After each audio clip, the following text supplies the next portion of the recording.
Seguramente a ustedes les han vendido la idea de que el conflicto entre Israel y los palestinos es un conflicto supuestamente territorial. Pero en verdad este no es un conflicto territorial. En esencia este es un conflicto de un índole distinto. Y les voy a explicar muy sencillo. Antes del 2005, Israel controlábamos la Franja de Gaza. No solo eso, que durante todo ese tiempo los palestinos o los árabes que vivían en la Franja de Gaza, ellos pedían que Israel nos retiráramos a lo que se conocen como las líneas de 1967. ¿Qué pasó? Que en el 2005, así ocurrió, Israel nos retiramos de la Franja de Gaza y le entregamos la Franja de Gaza a los palestinos. Israel retiramos a nuestras familias, sacamos personas de sus casas, sacamos a los muertos de las tumbas, de los cementerios judíos, sacamos a los cadáveres que estaban enterrados, sacamos todo para entregárselos. Se le dieron las llaves a los palestinos. ¿Para qué?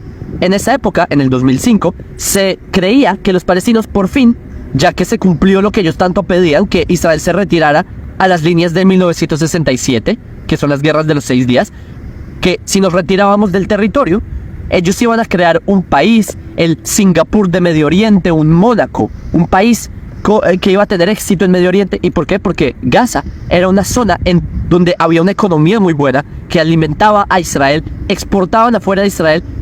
¿Qué ocurrió?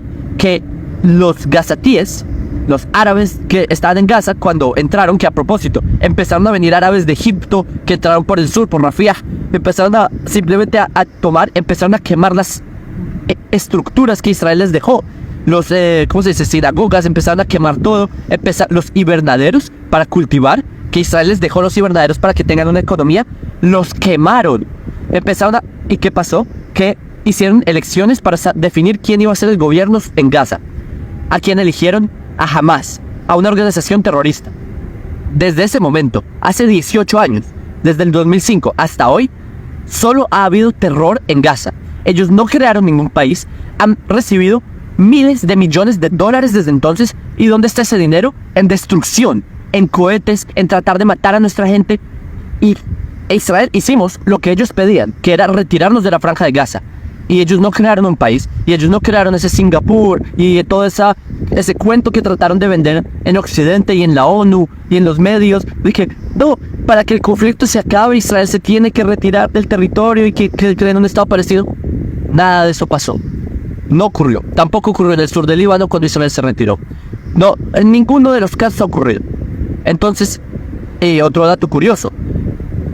Israel conquistó Gaza en 1967, en la Guerra de los 6 días. Pero es que antes del 67, también habían grupos como la OLP, que es la Organización de Libre Palestina. Ellos también pedían por acabar Israel. Ellos no pedían por que Israel se retirara de Cisjordania, que se liberara el territorio. No, lo que ellos quieren y piden es la destrucción de Israel. El problema de ellos no son las fronteras del 67, que ellos tengan un país. El problema de ellos es el hecho de que los judíos tengamos un país. Y les voy a decir otro dato que también me sorprende, pero es que en Occidente no entiendo por qué no han entendido esto. Quizás es porque en Occidente ustedes no saben de Islam, no saben, no sé si ustedes, el que nos está viendo, pueda, pero en general estoy hablando, los políticos no saben de Islam, los medios de comunicación no saben cómo es la mente de un yihadista, no saben de estas cosas. Por eso es que cuando les dije que hay un factor que es más allá del territorial, más allá del político, es el factor religioso. Si uno no entiende lo que pasa en la mente religiosa, o lo que dice la digamos, conciencia teológica religiosa del Islam, ustedes no van a entender la razón del conflicto. Porque este no es un conflicto por territorio, nuevamente. Este es un conflicto porque los judíos, nuevamente, tenemos un estatus. Les voy a dar brevemente una explicación de teología islámica. Los que no son musulmanes, judíos, cristianos, etc., y viven bajo el Islam, viven en países del Islam, nosotros estamos en una categoría llamada dhimmi. Dhimmi es como ciudadanos de segunda clase. Para el Islam, los judíos, y durante la historia que los judíos estuvimos en países del Islam, fuimos ciudadanos de segunda clase, dhimmi en árabe. Y los dhimmi estábamos obligados a pagar impuestos llamados jizya, y nos trataban como ciudadanos de segunda clase y súper mal, como a nuestros abuelos, mis abuelos, etc. Cuando dicen que no, los judíos vivían en paz con los árabes. Falso. Los judíos vivían subordinados bajo el Islam, tenían que pagar la jizya, los humillaban, tenían que caminar donde estaban donde pasan los acueductos de las deposiciones humanas, cosas, humillaciones totales. Para cuando los judíos pagaban la jizya, el ritual es que el judío tenía que arrastrarse donde el musulmán, darle el dinero y el musulmán le pegaba una patada y recibía el dinero. Era un acto simbólico para demostrar que el musulmán está por encima del judío. Entonces, ese es un punto. Ahora que ustedes entienden que el problema de ellos es el hecho de que los judíos ya no somos dhimmi. Nosotros ya no somos ese ciudadano de segunda clase, sino que al revés. Los judíos nos liberamos de ser dhimmi. Liberamos nuestra tierra. Esto es nuestro. Esta es la tierra de los judíos. Esta no es la tierra de los árabes, son de la península arábiga, ¿sí? Ellos son los que vinieron a colonizar nuestra tierra y los judíos, por fin, después de 2000 años, la descolonizamos. ¿Qué pasa? Que a pesar de que es nuestra tierra, los judíos fuimos tan ingenuos de ofrecerle paz a una religión que quiere nuestra destrucción. Por favor, busquen ustedes en internet. Carta Fundacional de Hamás. Es el documento corazón de Hamás. Carta Fundacional de Hamás. Búsquenlo. Y lean lo que dice que los judíos somos los culpables de todas las guerras, que hay que acabar con los judíos del mundo. Literalmente dice que primero hay que empezar con acabar a los judíos de Israel y luego con los judíos del mundo. Lean. Eso es lo que dice Hamás. Es lo que dice la ideología, no solo de Hamás, de todos estos grupos. Hezbollah, Al-Qaeda, Boko Haram, Al-Shabaab, Nusra, todos estos grupos dicen eso. Entonces, cuando dicen, no, es que los palestinos solo quieren un país. Hamás no pide un país. En ningún lugar ustedes vean en la constitución de Hamás, en la carta fundacional, en ningún lado dicen que ellos quieren un país. Lo que dice es que ellos quieren expulsar a los judíos de esta tierra. Es lo que dice. Y también traen un hadith que dice que, esto es en Bukhari, creo que está. Un hadith que dice que van a exterminar a todos los judíos, que los judíos en el día del juicio final, los musulmanes van a matar a los judíos y los judíos nos vamos a esconder detrás de piedras y árboles y que la naturaleza se va a poner en contra de los judíos. Señores, esto, lo que ustedes ven, todo este caos, toda esta destrucción, esto no es un conflicto territorial. Entiendan que Israel ya se intentó darles a los palestinos, ¿sí? Los árabes de la península arábiga que llegaron, ¿sí? Que se pusieron el nombre palestinos en los años 60. Los verdaderos palestinos somos los judíos. Les recuerdo, el nombre Palestina se lo pone el emperador Adriano a Judea, ¿sí? Que lo toma un nombre Heródoto de las costas de Ashkelon, que es por Heródoto lo saca. Pero el punto es que en la época de Adriano, los palestinos éramos los judíos. De repente, ya en el siglo XVIII, XIX, empiezan a llamar incluso también en el siglo XIX, a los judíos se les llama a los palestinos, a los judíos. Hay documentos del Imperio Otomano que los judíos éramos los palestinos. En los años 60 se inventaron ese pueblo que pide un territorio que en verdad no lo pide, sino que Occidente quieren un país.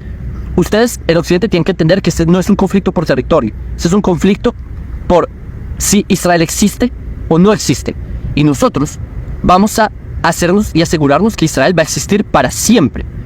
Ya la pasamos mal. La primera destrucción con los babilonios, no aprendimos la lección. Segunda destrucción con los romanos. 2000 años después aprendimos la lección. De aquí no nos mueve nadie.